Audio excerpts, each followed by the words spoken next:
में आपका स्वागत है। मैं हूं गिरिजेश वशिष्ठ। राजनीति और बहुत सारी चीज़ों से दूर आज एक बड़ी खबर है जो सीधे सीधे आपसे संबंध रखती है, आपके जीवन से संबंध रखती है, आपकी जेब से संबंध रखती है, आपके बैंक अकाउंट से संबंध रखती है। और वो इतनी खतरनाक चीज़ है कि दुनिया भर की सुरक्षा की जिम्मेदारी जिनको है वो भी उस पर चिंता कर रहे हैं। संयुक्त राष्ट्र सुरक्षा परिषद वो जगह है जहाँ पर 5 देश वीटो पावर वाले उसी के मेंबर होते हैं, जो तय करती है पूरी दुनिया में कि किस देश को क्या करना है, और वो जो फैसला सुनाती है और अगर वहाँ से फैसला पास हो गया तो पूरी दुनिया उस फैसले को लागू करवाने में पीछे लग जाती है। उस सुरक्षा परिषद की बैठक में इस खतरे पर चर्चा की गई। ये खतरा क्या है इसको समझेंगे। कहीं मत जाइए। अगर आप सदस्य बनना चाहते हैं, मेंबरशिप लेना चाहते हैं, तो ज्वाइन बटन है जो आपको चैनल के नाम के साथ में मिलेगा, उसे क्लिक करके अपनी पसंद का प्लान चुन सकते हैं। मैं अभी आया।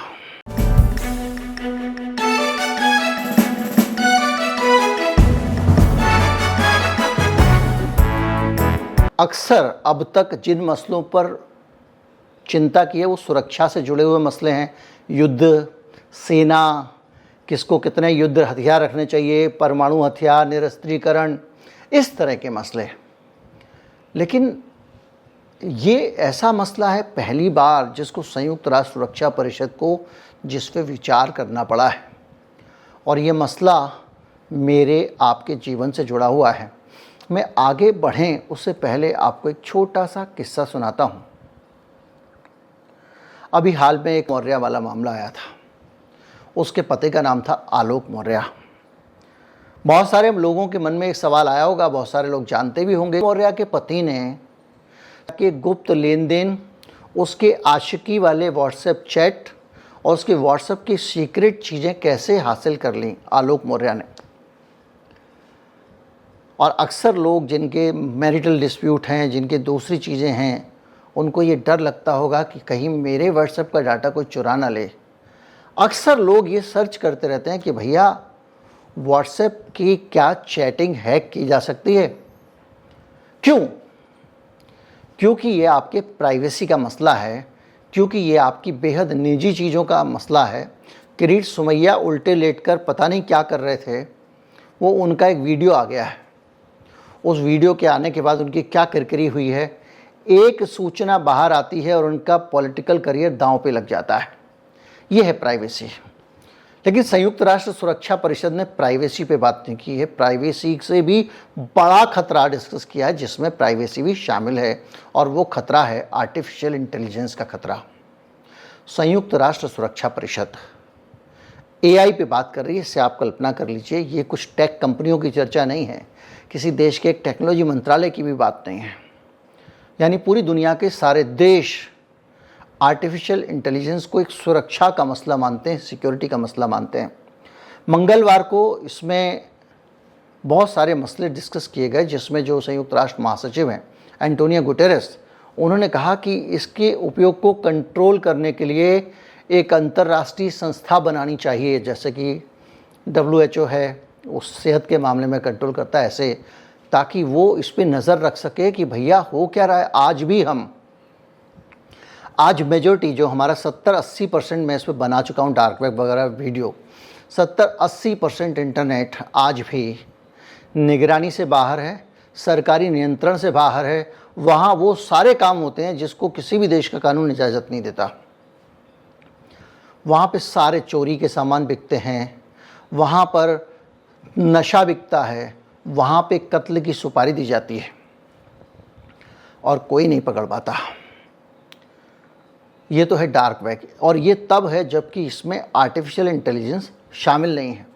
तो इसलिए एक अंतर्राष्ट्रीय निगरानी और एक्सचेंज के लिए एजेंसी बनाने पे संयुक्त राष्ट्र ने बात की है, और उन्होंने कहा कि 2026 तक जो ऑटोमेटिक वेपन है उसमें AI का उपयोग जो है उस पर प्रतिबंध लगा देना चाहिए, और ये कानूनी रूप से बाध्यकारी हो। यानी 2026 तक जब आप राइफ़ल बनाओगे, रॉकेट बनाओगे, हवाई जहाज़ बनाओगे, ड्रोन बनाओगे, तो उनको उसके अंदर एआई का इस्तेमाल नहीं करोगे।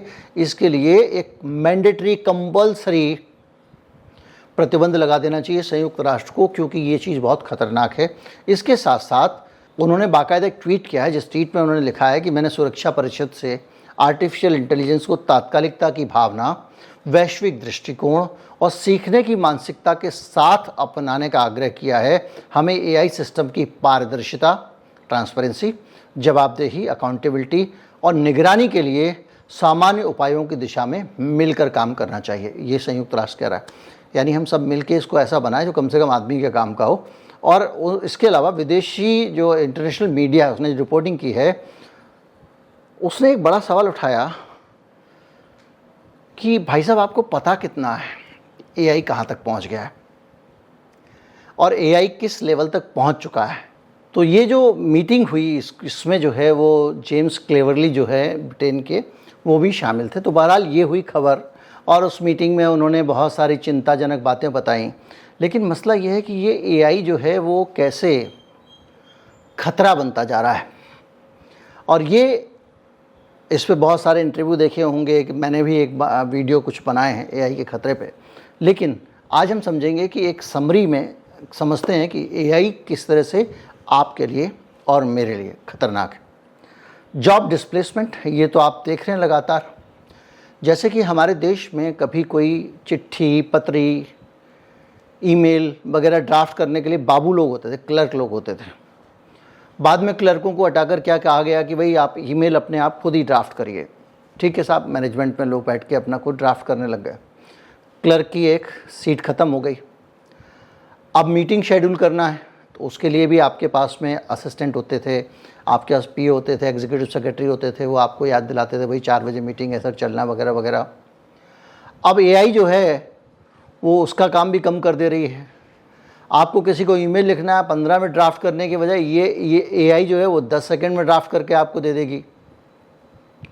बहुत सारी चीज़ें हैं। आपको किसी चीज़ का बैकग्राउंड जानना है, किसी आपको एक चार्ट बनाना है, आपको का टेबल बनानी है।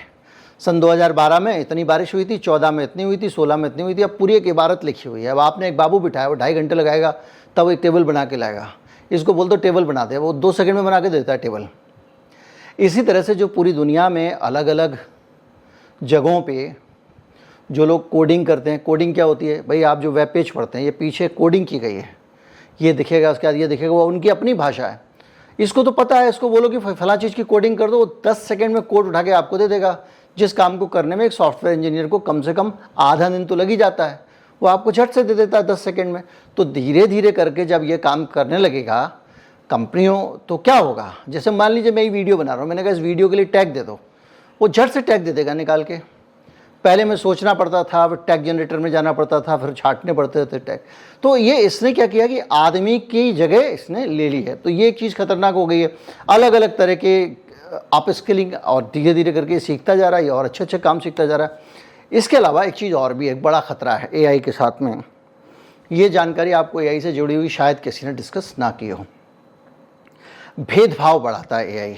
अब आप कहेंगे भेदभाव कैसे बढ़ाता है?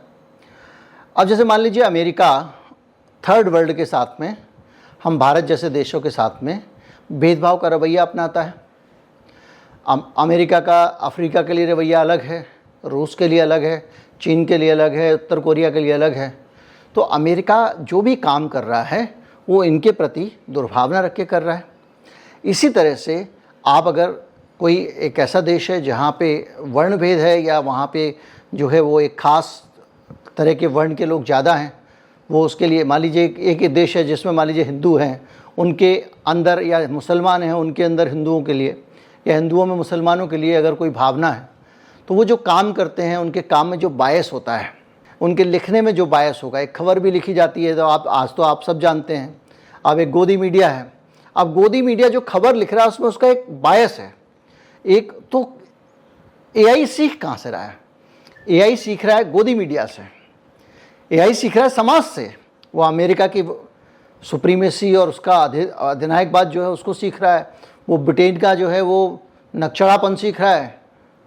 वो किसी और देश की सांप्रदायिकता सीख रहा है। और वो चीज़ें अपने आप सीखता जा रहा है। सीखते सीखते एआई जब दूसरा आदमी उसकी मदद लेगा कुछ लिखने में, तो वो उसी पर्सपेक्टिव को झोंक देगा, उस नज़रिए को झोंक देगा जिसमें भेदभाव है, जिसमें जातिवाद हो सकता है, जिसमें धार्मिक विभेद हो सकता है, या कुछ भी हो सकता है। तो ये एक बड़ा खतरा, डिस्क्रिमिनेशन वाला खतरा, भेदभाव वाला खतरा, और टेक्नोलॉजी भेदभाव कर रही है खतरा एआई के साथ में खड़ा हो गया है, जिसको लेकर दुनिया भर के एक्सपर्ट चिंतित हैं। इसके अलावा प्राइवेसी के कंसर्न हैं। अब जैसा मैंने आपको बताया कि वो आलोक मौर्य, ये तो आलोक मौर्य का बाप बन सकता है अगर मैं इसके अंदर काम कर रहा हूँ और धीरे धीरे करके ये पैटर्न सीख रहा है कि भाई मेरी ज़िंदगी में कौन से शब्द ज़्यादा आते हैं, मेरी ज़िंदगी में कौन से लोग ज़्यादा हैं। तो आप अक्सर खबर पढ़ते होंगे कि इस बार सर्वे आया है और इतने लोगों ने जो पासवर्ड रखे उसमें अपने ही नाम लिख दिया था, इतने % लोगों ने पासवर्ड रखे उसमें देश का नाम लिख दिया था। तो ये तो आपको सर्वे से पता लग रहा है। लेकिन अगर ये एआई जब काम करेगा तो एक एक आदमी का पासवर्ड यूं खट से निकाल के आपको दे देगा, क्योंकि वो उस आदमी के दिमाग को पढ़ रहा है। वो उसमें 100 फैक्टर और भी लगा रहा है। बस ये नहीं कि देश के नाम पे रख रहा है, वो ये बता सकता है कि ये आदमी देश के नाम पे रख सकता है, क्योंकि एक बार डूडलिंग करते हुए भी इंडिया लिख देता है, या कहीं कुछ काम करता है तो इंडिया लिखता है। इंडिया लिखेगा कि भारत लिखेगा। तो वो जो चीज़ें हैं उनको उठा लेगा। हिंदी में लिखता है कि इंग्लिश में लिखता है, हिंदी में पासवर्ड है कि इंग्लिश में पासवर्ड है, ये कुछ भी कर सकता है। तो उसके ज़रिए ये प्राइवेसी का बड़ा खतरा बढ़ गया है कि आपकी बहुत सारे, दूसरा एआई इंटेलिजेंट है, पता चला आपका वेबकैम खोल दिया उसने सीखा कहीं से, कर दिया, खोल दिया। ये सारी चीज़ें जो है ना, बहुत सारी बड़े प्राइवेसी कंसर्न हो गए हैं। इसके साथ साथ आपके बैंक अकाउंट, आपके पासवर्ड, आपकी सारी चीज़ें धीरे धीरे धीरे करके एआई आसानी से सीख सकता है। ये प्राइवेसी का कंसर्न हो गया। अब आप सोचिए कि कई तरह से, जैसे अब आप देखते हैं आजकल रैंसमवेयर हैं, जो अपराधी हैं, हैकर्स हैं, उनके लिए आपको हैक करना, तो पता चला सिक्योरिटी का मसला आ गया कि आपने बहुत सारे जो है वो तरह तरह के मॉलवेयर, दूसरी चीज़ें सब चल रहे हैं, उन लोगों के हाथ में लग गया। और ऑब्वियसली लगेगा, वो उसके ज़रिए कोडिंग करके, कुछ करके, प्रोबेबिलिटी का फैक्टर लगा के आपकी सिक्योरिटी का भी खतरा है। आपके पासवर्ड निकालना उसके लिए बहुत मुश्किल काम नहीं होगा। आप जो 2 फैक्टर ऑथेंटिकेशन करते हैं वो भी वो समझ लेगा। और यहाँ तक कि सबसे ज़्यादा बड़ा हथियार आज की तारीख में हमारा और आपका जो कैप्चा वाला हथियार है, वो टेढ़े मेढ़े अक्षर बने होते हैं, इसको आपको भरना होता है, जिसको ह्यूमन ब्रेन ही पहचान सकता है। एआई के लिए ये काम भी चुटकियों का हो जाएगा। अगर आप इससे बढ़ें आगे, तो सबसे बड़ा खतरा ये है कि ये खुद ही अपने आप में स्वयं संतुष्ट हो जाएगा, स्वयं भू हो जाएगा। इसको आपके ना तो ज्ञान की ज़रूरत है, ना आपकी जानकारी की ज़रूरत है। ये ऑटोमेटिकली खुद फैसले लेने लगेगा, तब आप क्या करिएगा। और ये बहुत बड़ा कंसर्न है कि ये धीरे धीरे करके एक ऑटोनोमस सिस्टम भी स्थापित कर सकता है, जिसमें ये इंसान की ज़रूरत ही ख़त्म कर देगा। छोटे उदाहरण के लिए, आपकी आजकल वो आ रही हैं, कारें आ रही हैं जो ऑटोमेटिकली ड्रिवन है। अभी तो क्या होता है कि आपकी कारों को आपने कुछ कमांड दिया हुआ है, लेकिन एआई रोज़ रोज़ लर्न करेगा। कुत्ता है तो क्या करना है आगे, फला है तो क्या करना है, कैसे काटना है। इंसान गया और किसी दिन उसका मन हुआ तो अपने आप ही गाड़ी लेके चल सकता है। ये मैं नहीं कह रहा हूँ, ये बड़े बड़े लोग जो टेक्नोलॉजी की कमाई खा रहे हैं, एलोन मस्क जैसे लोग, इस पर लंबे लंबे अपना वीडियो बना चुके हैं, यूट्यूब पे बता चुके हैं कि किस तरह से ऑटोमेटेड तरीके से ये अपने आप ही चीज़ों को नियंत्रण कर लेता है। दूसरा उदाहरण दे रहा हूँ आपको, फोटोग्राफी करते हैं, अब आजकल मोबाइल कैमरा आ गया है, वो एआई कैमरा है, वो पहचान लेता है कि इस वक्त ये ग्रीनरी का फ़ोटो खींच रहे हैं, तो सारी सेटिंग अपने आप बदल देता है। डीएसएलआर में खींचोगे, फिर आप दूसरे सॉफ्टवेयर में जाओगे, लाइट रूम में जाओगे, सेटिंग करोगे, एक एक फ़ोटो ठीक करोगे, वो काम अपने आप कर देता है। तो ये टेक्नोलॉजी ने जो धीरे धीरे करके चीज़ें हासिल करता जा रहा है, तो वो क्या हो रहा है, सेल्फ सफिशिएंट बन रहा है। सेल्फ सफिशिएंट बनने का आप सोचिए ज़रा, सिक्योरिटी में क्या इस्तेमाल होगा। आज जो ड्रोन है वो आप उड़ाते हो और पीछे से उसको कमांड देते हो, ये करो वो करो। जो संयुक्त राष्ट्र सुरक्षा परिषद ने एक बड़ा सवाल उठाया है, उसमें ड्रोन जाएगा और अपने आप आपने उसको समझा दिया, फिर वो आप रास्ते में मिसाइल आएगी तो कैसे डिच करना है उसको पता है, कोई आपके ऊपर गन चलाता है तो कैसे बचना है आपको पता है, तोप चलाता है तो कैसे बचना है आपको पता है, और वो एक अजय योद्धा की तरह जाएगा और वहां तबाही कर देगा। तो इस तबाही से खतरा क्या है? इस तबाही से खतरा यह है कि जितना ज़्यादा मास डिस्ट्रक्शन के हथियार, सामूहिक संहार के हथियार मनुष्य के पास आते जाएंगे, वैसे वैसे जो हथियार चलाने वाले लोग हैं उनका खतरा कम होता जाएगा। इसलिए वो दुस्साहसी होते जाएंगे, वो और खुल के चीज़ों को करते जाएंगे। और दूसरी तरफ जो सामने वाला है उसका क्या होगा? उसमें आम लोग मरेंगे, सैनिक मरेंगे। ये ठीक वैसे ही है ना कि आप जैसे क्लस्टर बम है, अभी अमेरिका ने ज़बरदस्ती दे दी यूक्रेन को। अब वो बेकसूर लोग, उनके हाथ में कुछ नहीं है। आप घर में बैठे हुए हो, खाना खा रहे हो, छत पे आके गिर गई मिसाइल। और ये जो चीज़ें हैं ये धीरे धीरे धीरे करके बढ़ती जाएंगी, क्योंकि इसमें क्या हो रहा है कि लड़ने वाले का रिस्क कम हो रहा है। और इसका एक और तरीका है कि इसका एक और नुकसान है, वो ये है कि अगर मान लीजिए वही ड्रोन या वही मिसाइल जिसको आपने एआई टेक्नोलॉजी से लेस किया है, वो ऑटोमेटिकली लर्न करते करते उसको अगर ये लगा कि नहीं भाई गलती तो जो है पुतिन की है, यूक्रेन की नहीं है, तो उल्टा भी पटक देगा, क्योंकि उसकी स्वतंत्रता का खतरा भी बहुत बड़ा हो गया है। तो ये खतरा है। इसके साथ साथ एथिकल इम्प्लीकेशंस भी हैं, जैसे कि बहुत सारी चीज़ें जो जैसे हेल्थ केयर है, उसमें एआई को अगर आप शामिल करते हैं, दूसरी चीज़ों में शामिल करते हैं, तो जो डिसीजन हैं कैसे, जैसे मान लीजिए अभी आपको कोरोना का टाइम आया, मैंने क्या कहा, हमारा शरीर हमारा हक। भैया क्या लगा रहे हो आप हमको बताओ, इस बीमारी में क्या क्या, इस दवा में इससे क्या क्या इफ़ेक्ट होता है। ये एक लीगल सिस्टम है और इस दवा को लगाना चाहिए कि नहीं लगाना चाहिए, और इसका अंतिम फैसला मेरे ऊपर। मुझे लगता है नहीं भाई मुझे नहीं करना तो नहीं करना। लेकिन अब एआई में क्या होगा?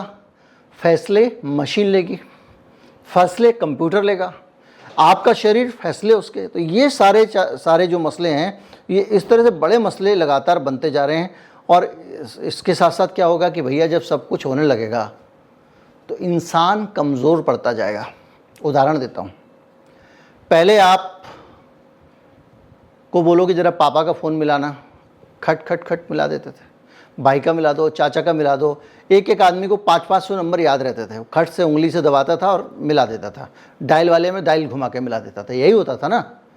हर आदमी जो है फ़ोन मिलाने के लिए डायरी नहीं खोलता था, डायरी के अंदर वो नंबर खोजता था जो नंबर वो रोज़ इस्तेमाल नहीं करता। क्यों? क्योंकि उसका अपना स्किल, अपना ब्रेन डेवलप होता जा रहा था। फिर क्या हुआ? ये काम मोबाइल ने करना शुरू कर दिया। अब क्या हो गया?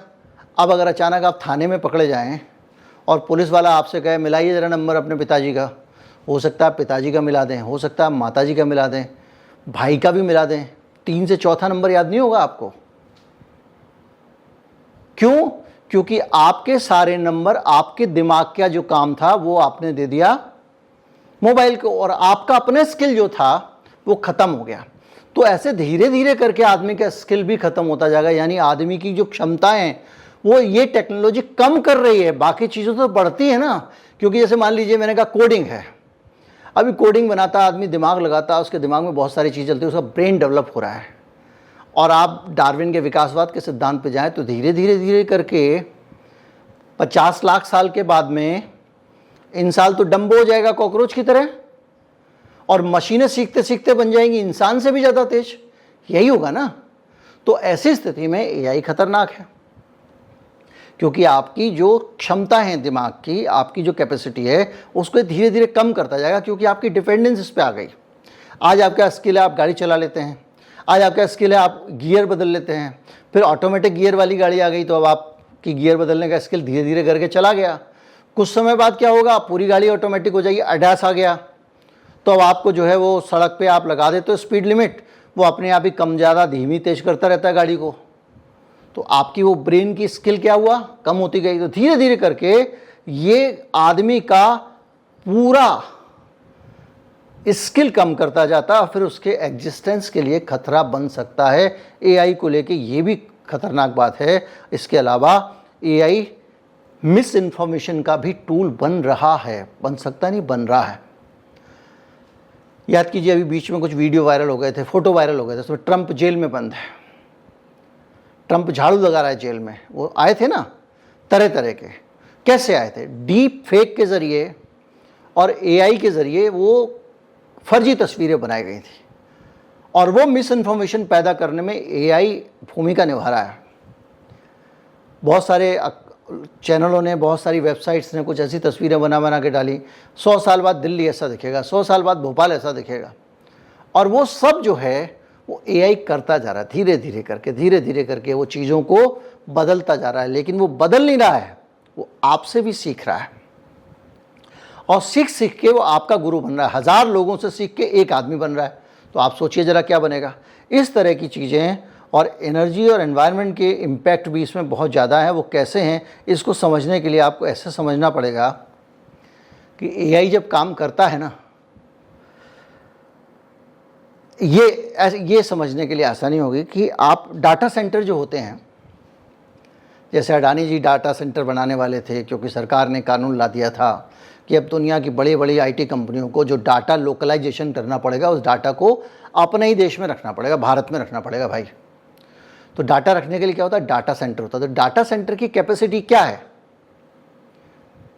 डाटा सेंटर में कितना डाटा सेव होता है? तो इसकी कैपेसिटी हम इसमें नहीं करते हैं कितने जीबी है, कितने टीबी है।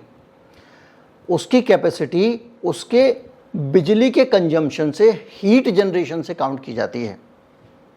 जैसे कि ये डाटा सेंटर इतने गीगावाट का है, ये डाटा सेंटर इतने मेगावाट का है, यानी ये इतना हीट जनरेट करता है, ये इतना बिजली कंज्यूम करता है, ये डाटा सेंटर है।